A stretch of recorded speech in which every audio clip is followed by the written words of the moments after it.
नमस्कार मेरे प्यारे साथियों। आज हम अगले अध्याय चैप्टर पर चल रहे हैं। इकोनॉमिक्स में 5 चैप्टर पर उसका ऑब्जेक्टिव, जो महत्वपूर्ण ऑब्जेक्टिव है वो लाए हैं, आपके एग्जाम में बहुत काम देगा। तो 5वां चैप्टर आपका कौन है? रोजगार एवं सेवा। कौन सा है? रोजगार और सेवा है। एम्प्लॉयमेंट एंड सर्विस इसको बोल सकते हैं। ये दोनों देश में जितना ज़्यादा रहेगा उस देश के लिए उतना अच्छा है। लोगों के पास रोजगार रहेगा, कमाने का अच्छा जरिया रहेगा। ये दोनों क्या है? बहुत अच्छा चीज़ है। तो चलिए इसका जो मेन ऑब्जेक्टिव होता है वो करते हैं। पहला क्वेश्चन ये रहा, सिलिकन शहर के नाम से कौन सा प्रसिद्ध है? हैदराबाद, बेंगलुरु, पुणे भी इसको बोलते हैं, अहमदाबाद। सिलिकन वैली एक अमेरिका में बहुत समृद्ध शहर है। वहां पर टेक्नोलॉजी वाला जितना दिख रहे हैं ना, गूगल, फेसबुक, वो सबका वहां पर हेडक्वार्टर एक तरह से बोल सकते हैं। तो उसी के भांति वो अमेरिका में सिलिकन वैली है वो शहर। वहाँ नया नया स्टार्टअप ये सब जिसे भारत में होता है ना, ये सब फोन पे, गूगल पे, जब जोमेटो सब जो खुला ऐप खुला ना कहीं, भारत में कहीं तो टेक्नोलॉजी हब होगा। उसी तरह अमेरिका में एक सिलिकन वैली, इसी का दर्जा दिया गया है कि भारत में भी वैसा ही स्टार्टअप टेक्नोलॉजी वाली कंपनी कहाँ स्टार्ट होती है, कहाँ खुलती है। तो कौन सा शहर है, उस नाम से किस किस शहर को नवाजा गया है? सिलिकन शहर के नाम से। अमेरिका में इसको सिलिकन वैली बोलते हैं, तो भारत में उसे सिलिकन वैली के एकदम सेम टाइप का शहर कौन सा है बताइए इसमें से? हैदराबाद, बेंगलुरु, पुणे, या पुणे भी बोल सकते हैं इसको, अहमदाबाद। तो इसका सही आंसर क्या है दोस्तों? बेंगलुरु है। बेंगलुरु देख रहे हैं, वहाँ पर टेक्नोलॉजी जितना भी माइक्रोसॉफ्ट, गूगल, सबका भारत में जो है उसका हेडक्वार्टर मिलता है। अमेरिका के अलावा जो जो देश में हेडक्वार्टर है ना, तो भारत में भी एक हेडक्वार्टर है उसका। बहुत सारा टेक्नोलॉजी का जो है भारत में टेक्नोलॉजी एक कंपनी उसका हेडक्वार्टर देखिएगा तो वो बेंगलुरु में ही आपको मिलेगा। तो इसका आंसर क्या हो जाएगा? भारत में किस शहर को सिलिकन वैली बोलते हैं? बेंगलुरु को। समझ गए होंगे। आगे चलते हैं। बेंगलुरु सिलिकन शहर के नाम से प्रसिद्ध है। सिलिकन सिटी बोलते हैं इसको, सिलिकन सिटी बोलते हैं, बहुत फेमस इसके नाम से है। सिलिकन वैली ऑफ इंडिया भी इसे कहा जाता है, ये भी नाम याद कर लीजिएगा, पूछा जा सकता है, ये पूछा हुआ क्वेश्चन ही है।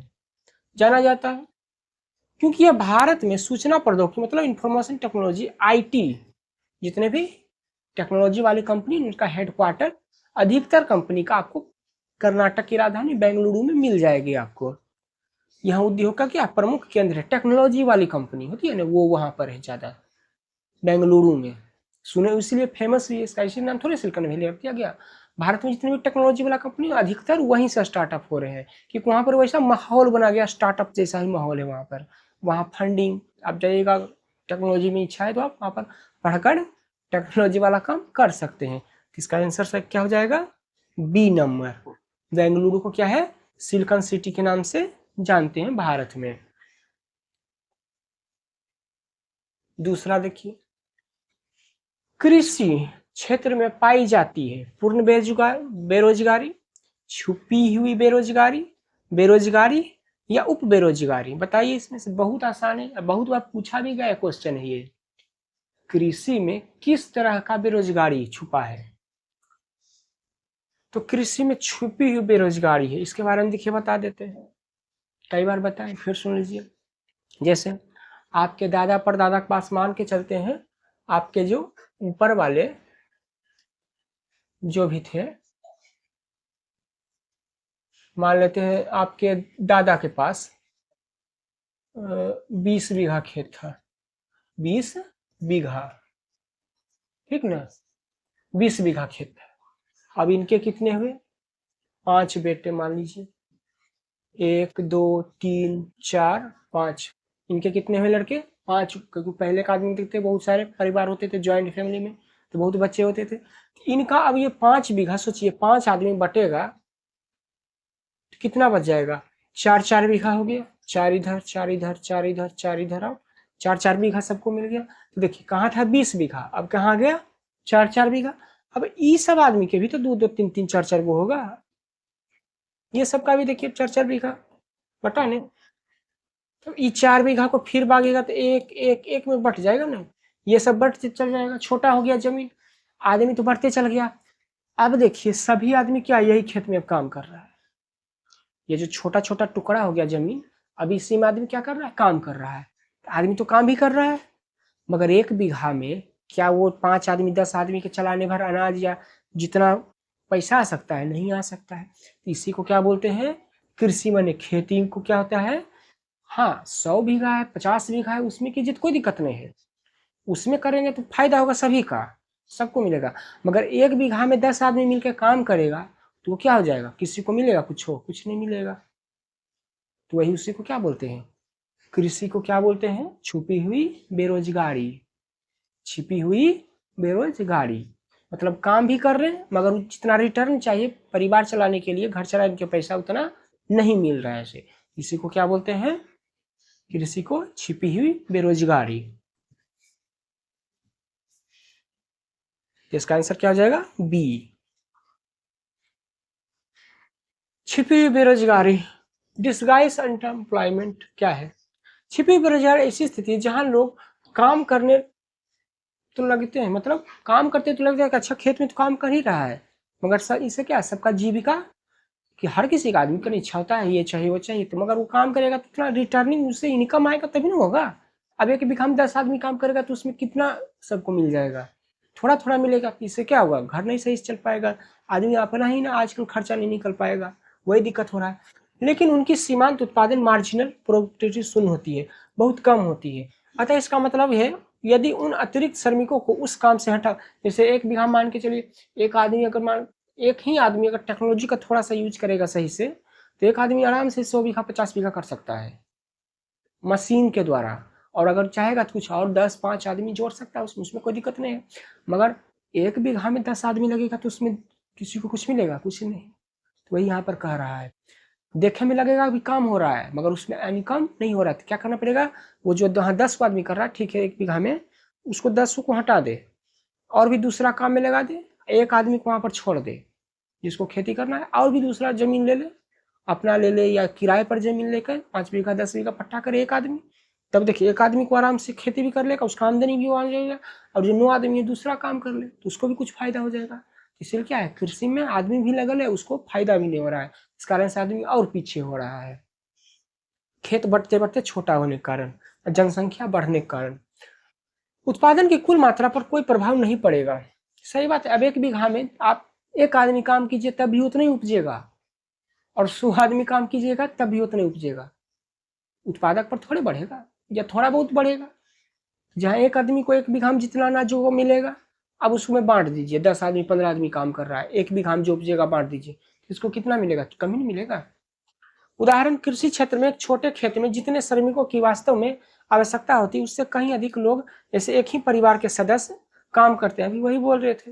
ये अतिरिक्त लोग तकनीकी रूप से बेरोजगार नहीं माने जाते, पर वे छिपी हुई बेरोजगारी की स्थिति में है। मतलब आदमी को देखने में लगता है कि एक ही परिवार के है, थोड़ा सा खेत है, छोटा सा जमीन, उसमें काम कर रहा है थोड़ा कर, मगर उससे किसी को फायदा नहीं हो रहा है। अगर अलग अलग काम करेगा तब सभी को फायदा है, ऐसे एक ही में सब रहेगा तो फायदा नहीं। हाँ वही अगर 200 बीघा 500 बीघा है तब एक परिवार के लग सकता है उसमें, तब सभी को दिखेगा, और नहीं है 1 बीघा है 2 बीघा है तब दिक्कत होगा। उदारीकरण, इसको लिबरलाइजेशन बोलते हैं, ग्लोबलाइजेशन ने सेवा क्षेत्र में लाई है। उदारीकरण और वैश्वीकरण ने सेवा क्षेत्र में लाई क्या, मध्यम प्रगति, धीमी प्रगति, काफी तेज प्रगति, कोई प्रगति नहीं, प्रगति यहाँ कर दीजिए, प्रवृत्ति लिख दिया, ये तो होगा ही नहीं।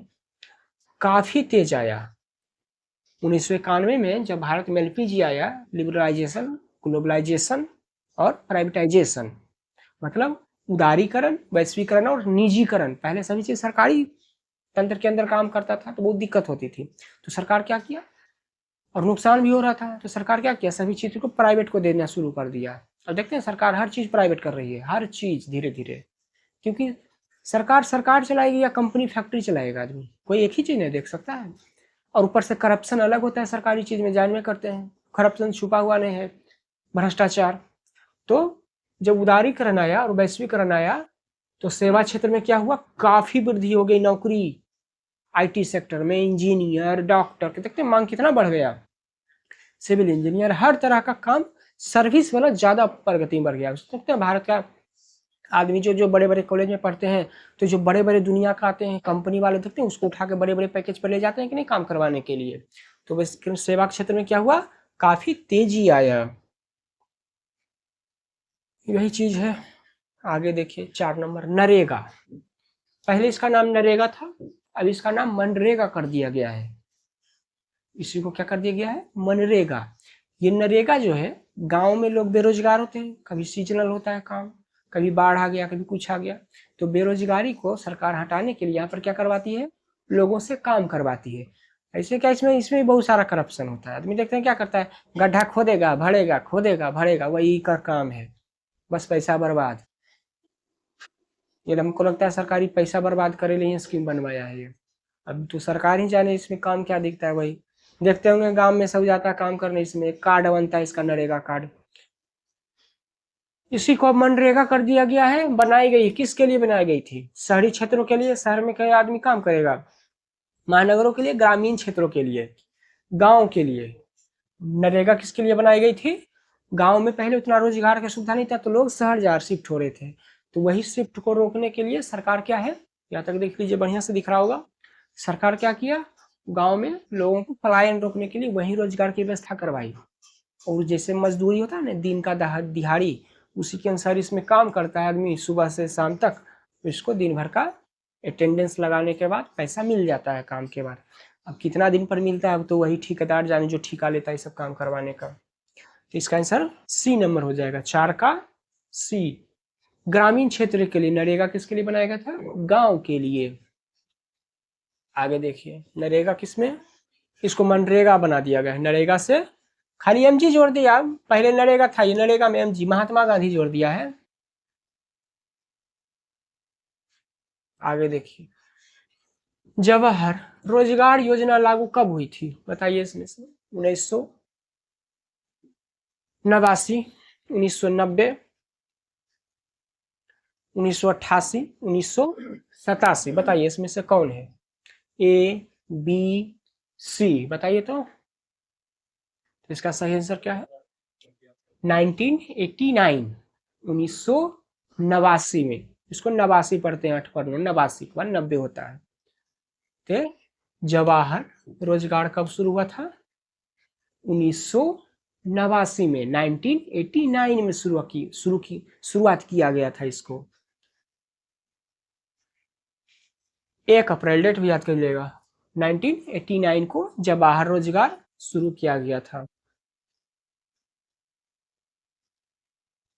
छिपी हुई बेरोजगारी, 6ठा नंबर क्वेश्चन अभी तुरंत बताए थे, पाई जाती है किसमें, सेवा क्षेत्र में, कृषि क्षेत्र में, औद्योगिक क्षेत्र में, इनमें से कोई नहीं, तो दूसरा हो जाएगा कृषि क्षेत्र में।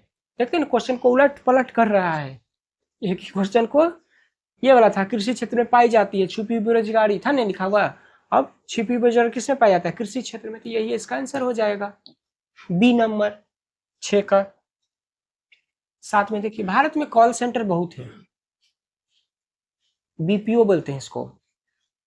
भारत के भी कंपनी इसका सेवा लेती है और विदेशी कंपनी भी यहाँ पर सेवा लेती है, मगर ये काम होता है यहाँ करने वाला माथा भूख जाता है जो वहाँ पर काम करते हैं। देखते हैं ना वो जो कोई भी जैसे एयरटेल जियो, जब किसी का सिम खराब होता है या कोई भी कंपनी का, देखते फोन करते हैं तो कोई वो फोन उठाता है सर्विस के लिए आपका, तो वही वाला काम हो गया ये।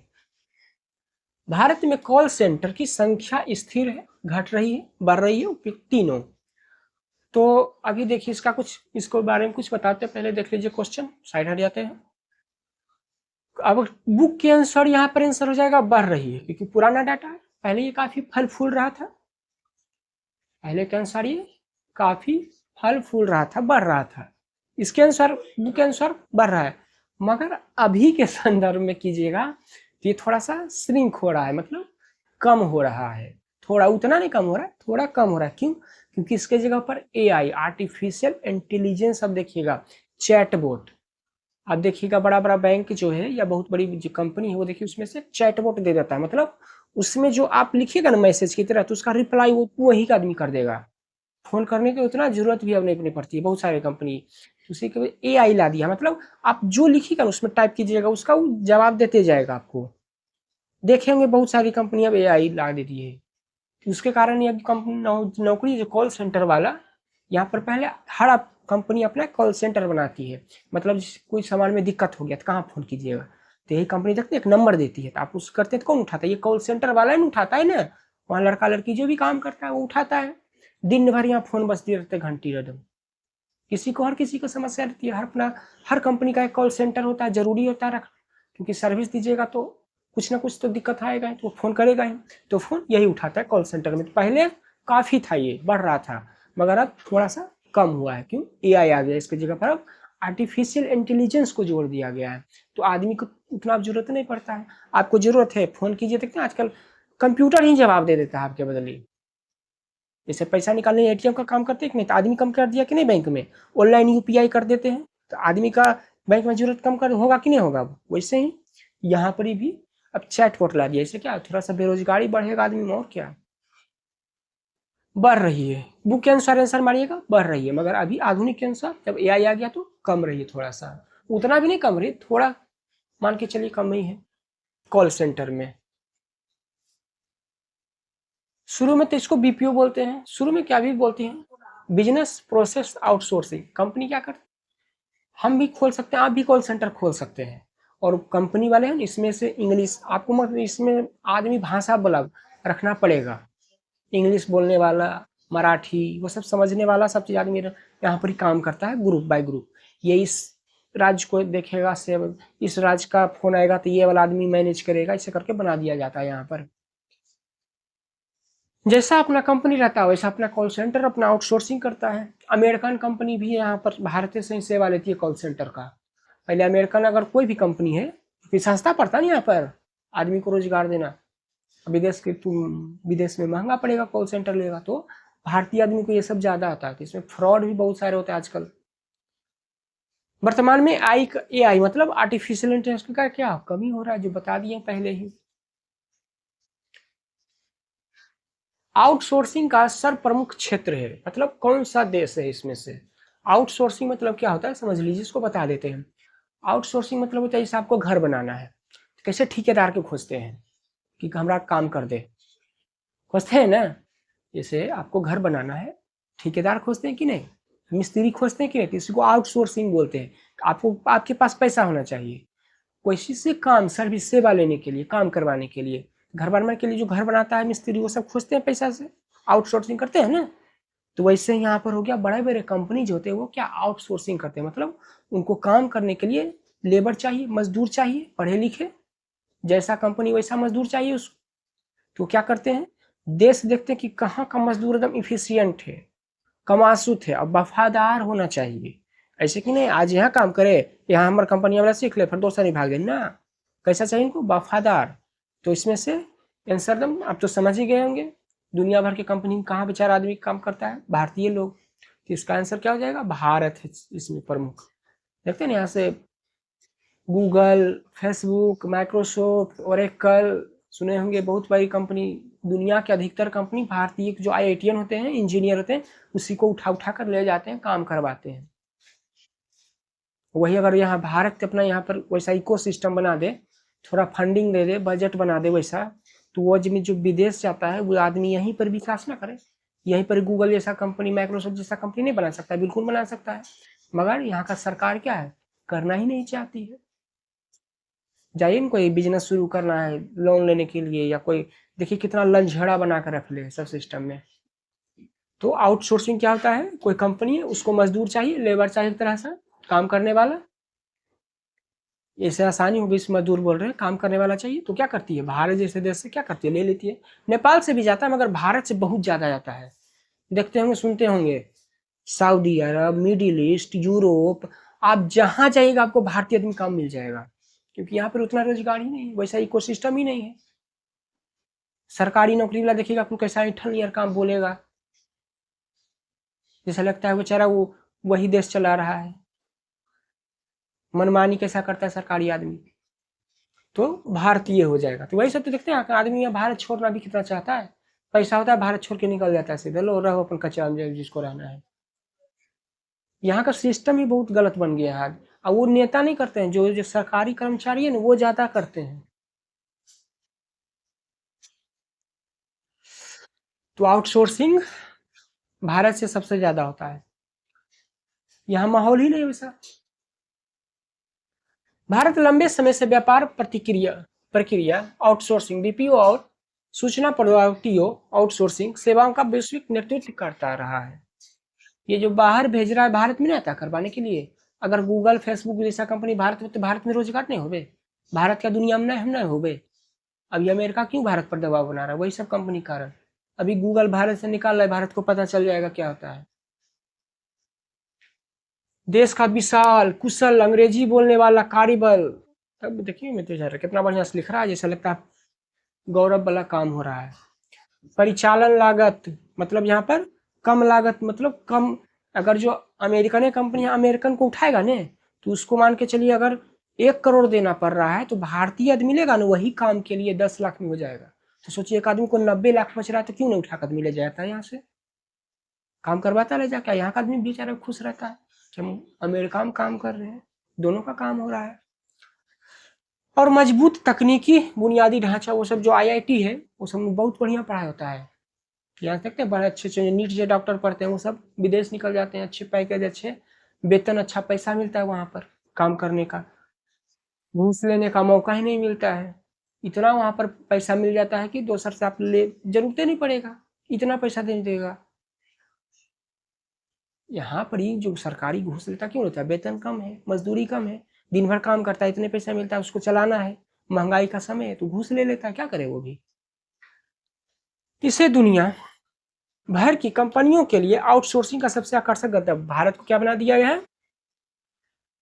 इंडिया को दुनिया का आउटसोर्सिंग हब बना दिया गया। मतलब यहाँ पर आएगा दुनिया भर के कंपनी, बहुत सारा बेचारा पढ़ लिख के मजदूर तैयार है, ले जाओ उठा के काम करवाओ, जैसा यूज करना है करो। वो वाला चीज भारत को बना दिया कि नहीं, ऐसा बना दे कि भारत का युवा यही काम करे, यही फैक्ट्री, वैसा माहौल बना दे, इन्वेस्टर का माहौल बना दे कि हाँ जिसको, हाँ वैसा भी नहीं सबको दे देना है, पैसे बर्बाद करना है, जो उस लायक है उसको जरूर मिलना चाहिए इन्वेस्टमेंट। वैसा एकदम जो अराजकता जैसा ये लाइसेंस चाहिए वो चाहिए, वो उसको आसान कर दे, ज़्यादा बढ़िया रहेगा, तभी आदमी कुछ कर भी पाएगा। आगे देखिए, ऑल इंडिया रेडियो का नाम बदलकर आकाशवाणी कब किया गया? रेडियो अब तो सुनते नहीं आदमी, पहले बहुत सुनते थे। अभी भी बहुत सारे लोग देखिएगा कारूर में, गाड़ियर में रहता है, बाजा पहले इसको बोला जाता था, रेडियो एक डब्बा जैसा रहता था, उसमें चैनल अलग अलग बदलता था। तो ऑल इंडिया रेडियो का नाम बदलकर आकाशवाणी किस समय किया गया? 1936 में, 1947 में, 1957 में, 1960 में। साइड हट जाते हैं, आपको यहाँ तक दिखाई देगा। बताइए इसका आंसर 9 का। इसका आंसर क्या है? सी, 1957 में। 1957 में ऑल इंडिया रेडियो का नाम बदलकर क्या कर दिया गया? आकाशवाणी कर दिया गया। ऑल इंडिया रेडियो अंग्रेज खोला था। ऑल इंडिया रेडियो अंग्रेज के उस समय भारत गुलाम था, तो अब अंग्रेज वाला चीज थोड़े हम रखेंगे, उसका नाम चेंज कर दिया गया। अभी भी देखते बहुत सारे चीज अंग्रेज जो रखे हैं उसको चेंज करते हैं, अभी बहुत सारा चेंज करना बाकी है। देख लीजिए यहाँ पर, पहले इसका नाम 1936 में मैसूर, आकाशवाणी का नाम सबसे पहले क्या था? ऑल इंडिया रेडियो था। 1936 में मैसूर के एक निजी रेडियो स्टेशन के लिए एम बी गोपाल स्वामी ने किया था। 1957 में इसका नाम राष्ट्रीय प्रसारणकर्ता ऑल इंडिया रेडियो ने आधिकारिक तौर पर ऑन एयर नाम के रूप में आकाशवाणी, जिसका अर्थ होता है संस्कृत में आकाश से आवाज, को अपनाया। 1957 में ऑल इंडिया रेडियो का नाम क्या कर दिया गया? आकाशवाणी कर दिया गया। 10 नंबर देखिए, भारत में सेवा क्षेत्र को सामान्यतः कितने भागों में बांटा जा सकता है? सेवा क्षेत्र को कितने भागों में बांटा गया है? बताइए इसका आंसर। साइड हट जाते हैं, बांटा जा सकता है 2, 4, 6, 8। बताइए 10 नंबर का आंसर दो भाग में है। भारत में सेवा क्षेत्र को दोस्तों कितने भागों में बांटा गया है? दो भाग में। कौन कौन? प्राइवेट सेक्टर और पब्लिक सेक्टर। प्राइवेट माने निजी, कोई जैसे हम फैक्ट्री खोल रहे हैं तो निजी हो जाएगा, प्राइवेट हो जाएगा मेरा कोई चीज, और सरकारी चीज कैसे कोई खोलेगा। जैसे बात करते हैं टेलीकम्युनिकेशन कंपनी बहुत सारे हैं, तो एयरटेल जियो देखिए प्राइवेट है ना, निजी। और बीएसएनएल क्या है? सरकारी कंपनी है। तो दो हो गया। जैसे देखिए जियो है ना, जियो, एयरटेल हो गया, ये हो गया, क्या हो गया, ये private, private sector, PRI VAT private sector हो गया, जियो एयरटेल। और बीएसएनएल सुने होंगे बेचारे का नाम, उदाहरण दे रहे हैं, बीएसएनएल भारत संचार निगम लिमिटेड बोलते हैं। ये क्या है? गवर्नमेंट का है ना। जियो भी प्राइवेट सेक्टर हो गया ये, और सरकारी सेक्टर हो गया ये, पब्लिक सेक्टर भी बोलते हैं। तो दो तरह का हो जाएगा। और भी बहुत सारे, पेट्रोल में भी देखिए तो सरकारी होता है ना, इंडियन ऑयल, हिंदुस्तान पेट्रोलियम, सरकारी भी है, जियो का, नायरा का, बहुत सारा कंपनी है, सरकारी प्राइवेट दोनों हो जाएगा। सरकारी देख रहे थे, सेवाएं वो होती है जो सरकार द्वारा चलाई जाती है। सरकारी सेवा क्या होती है? जो सरकार द्वारा चलाई जाती है। सरकारी सेवा क्या होती है? जो सरकार द्वारा चलाई जाती है। कौन कौन इसमें से देख रहे हो? एडमिनिस्ट्रेशन, प्रशासन, ये सरकारी है कि नहीं है? जैसे जज हो गए, पुलिस स्टेशन हो गया, सरकारी हो गया कि नहीं? एडमिनिस्ट्रेशन, प्रशासन इसको। डिफेंस, सेना आ जाता है इसमें। शिक्षा सरकारी भी होता है, प्राइवेट भी होता है। स्वास्थ्य सरकारी भी होता है, प्राइवेट भी होता है। निजी में देखिए क्या होता है? फाइनेंशियल सर्विस, बीपीओ हो जाएगा, वो जो आईटी, रियल इस्टेट बोलते हैं, फ्लैट बना के जो बेचता है सब उसको रियल एस्टेट बोलते हैं। बड़े बड़े शहर में जो देखते हैं लंबा लंबा गगनचुम्बी में फ्लैट बेचता, कितना महंगा महंगा बेचता है वो सब। व्यापार, होटल, परिवहन, ये सब क्या आ जाएगा? सब प्राइवेट में आ जाएगा। कितने क्षेत्र में है? दो क्षेत्र में, पब्लिक और प्राइवेट। समझ गए होंगे। आगे चलते हैं। 11, बाजार की व्यापकता का विस्तार भारत से गया है। पहले भारत का बाजार सीमित था, भारत तक ही। 1991 में जब लिबरलाइजेशन, ग्लोबलाइजेशन और प्राइवेटाइजेशन आया तो भारत का भी बाजार क्या हो गया? दुनिया के लिए खोल दिया गया।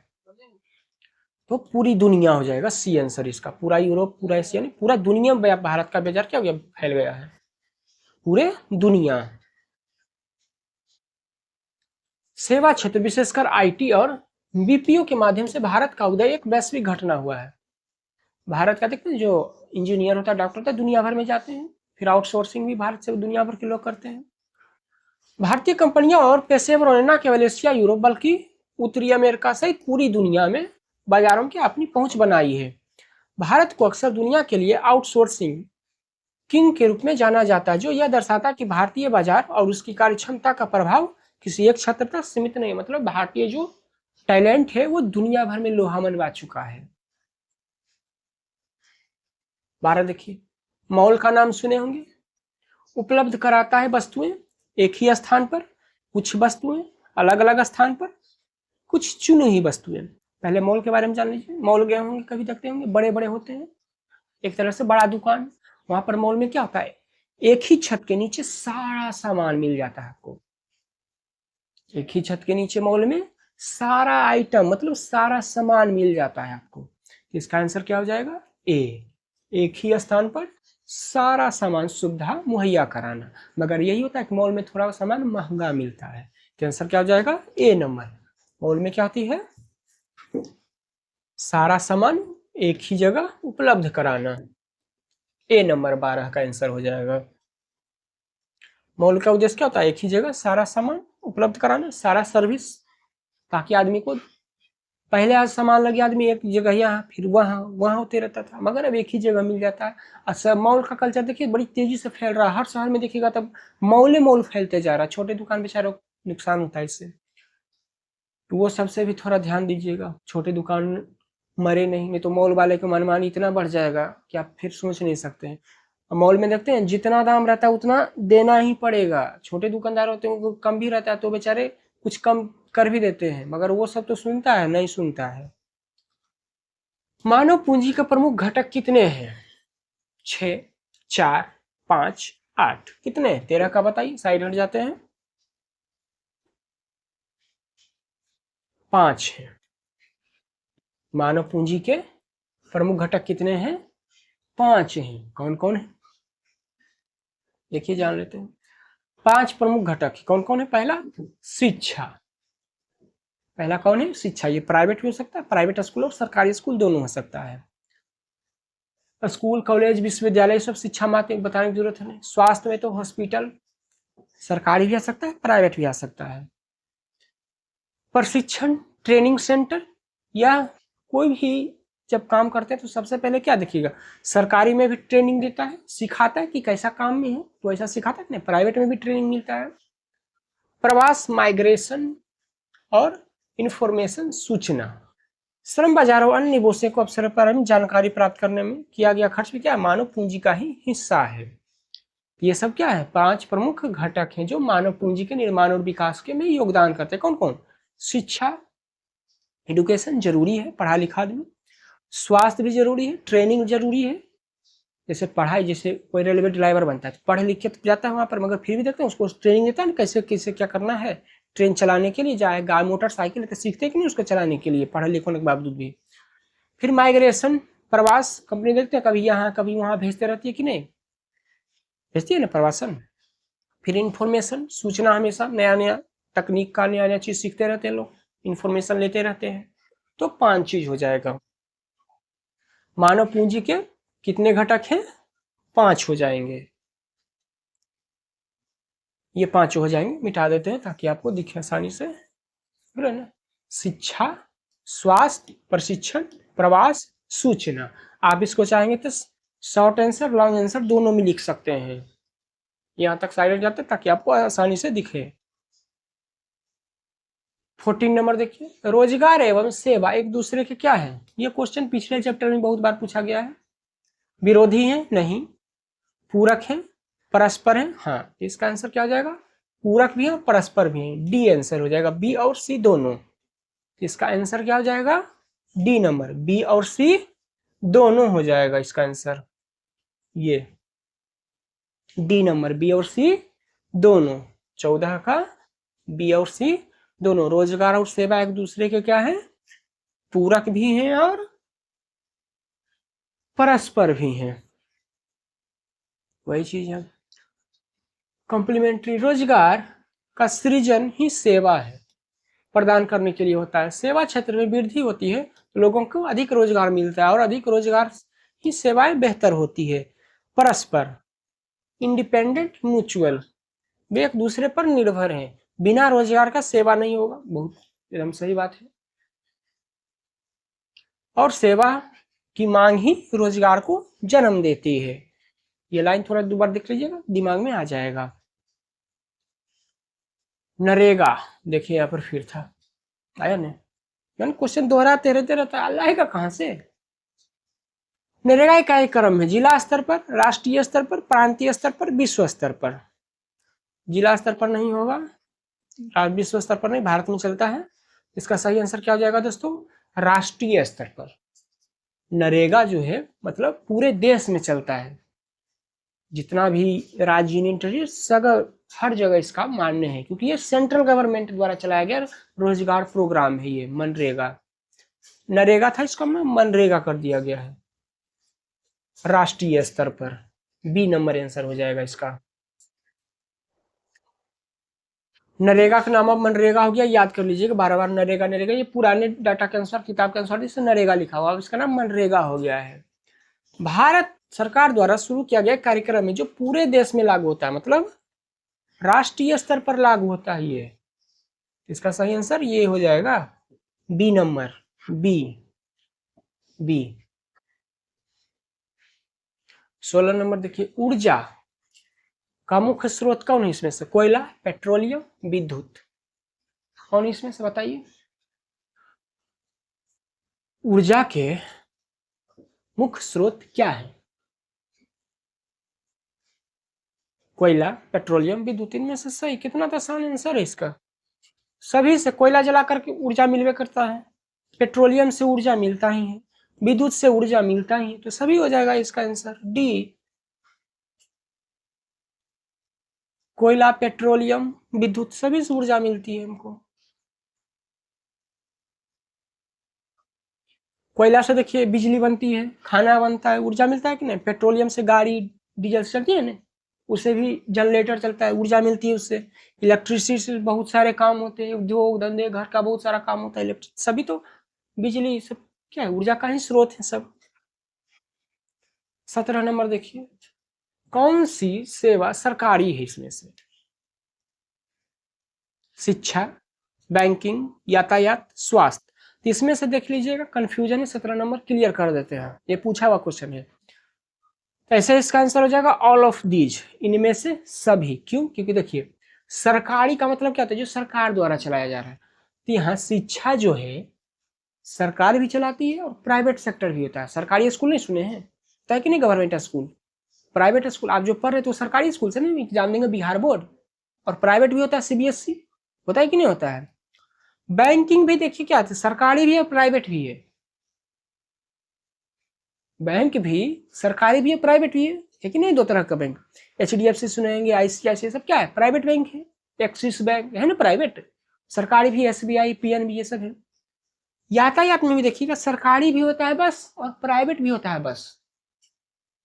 सरकारी बस भी होता है और प्राइवेट बस भी होता है। जैसे दिल्ली में देखिएगा सरकारी बस चलती है कि नहीं, प्राइवेट बस भी चलती है, आउटडोर सब। स्वास्थ्य में भी देखिए, सरकारी हॉस्पिटल भी होती है और प्राइवेट हॉस्पिटल भी होती है कि नहीं होती है, होती है दोनों। तो ऑल ऑफ दीज हो जाएगा इसका आंसर, ऑल ऑफ दीज, ये D number, E number, all of these, इनमें से सभी। वही चीज है जो बोले। 18 नंबर, कौन सी सेवा गैर सरकारी है, मतलब इसमें से सरकारी नहीं है, प्राइवेट है, एकदम शुद्ध रूप से प्राइवेट, सरकार का उसमें कोई हस्तक्षेप नहीं है। 18 नंबर बताइए, सैन्य सेवा, वित्त सेवा, मौल सेवा, रेलवे सेवा। ये भी देखिए सरकारी है, वित्त मतलब फाइनेंस, वो भी सरकारी है। रेल, इंडियन रेलवे है। तो इसमें से आंसर क्या हो जाएगा, इसमें से शुद्ध रूप से प्राइवेट कौन है, गैर सरकारी मॉल। मॉल क्या प्राइवेट होता है, वो सरकारी मॉल नहीं होता है। बड़े बड़े जो मॉल देखते हैं क्या होता है, बड़े बड़े पूंजीपति उद्योगपति द्वारा खोले जाते हैं ना, प्राइवेट होता है मॉल। मॉल क्या होता है दोस्तों, प्राइवेट होता है। तो इसका सही आंसर क्या हो जाएगा, सी। क्या हो जाएगा इसका आंसर, सी हो जाएगा। मॉल सेवा क्या होता है, संचालन एकदम निजी कंपनियों द्वारा किया जाता है, ये सरकारी नहीं होता है। कॉर्पोरेट समूह के द्वारा, बड़े बड़े जो उद्योगपति होते हैं पैसे वाले, वो क्या होते हैं, क्योंकि मॉल बनाने में सोचते हैं हजारों करोड़ लगेगा, कितना बड़ा जगह, फिर उसमें सामान, इन्वेंट्री, उसका गोदाम, तब हजारों, बहुत पैसे चाहिए, करोड़ों रुपए चाहिए मॉल बनाने के लिए। सैन्य देखिए क्या है, सरकारी है। जो सेना देखते क्या है, वो सरकार के अधीन है ना, तीनों, एयरफोर्स, आर्मी, नेवी, तीनों। फाइनेंस सर्विस में क्या है, सरकारी और गैर सरकारी दोनों भी है, मगर ज्यादातर आदमी प्रेफर सरकारी को ही करते हैं। रेलवे जो है वो सरकारी है। तो दोस्तों आपका चैप्टर यहीं समाप्त हुआ। तो चैनल को सपोर्ट करें, अपने दोस्तों में शेयर करें। तो मिलते हैं इसके 5 चैप्टर का ही, अगला जो ऑब्जेक्टिव बचा हुआ है उसको पूरा कर देंगे। तो जल्द ही मिलते हैं। छठ पूजा की आप लोगों को बहुत बहुत शुभकामनाएं, अच्छे से मनाइएगा, अच्छे से तैयारी कीजिए।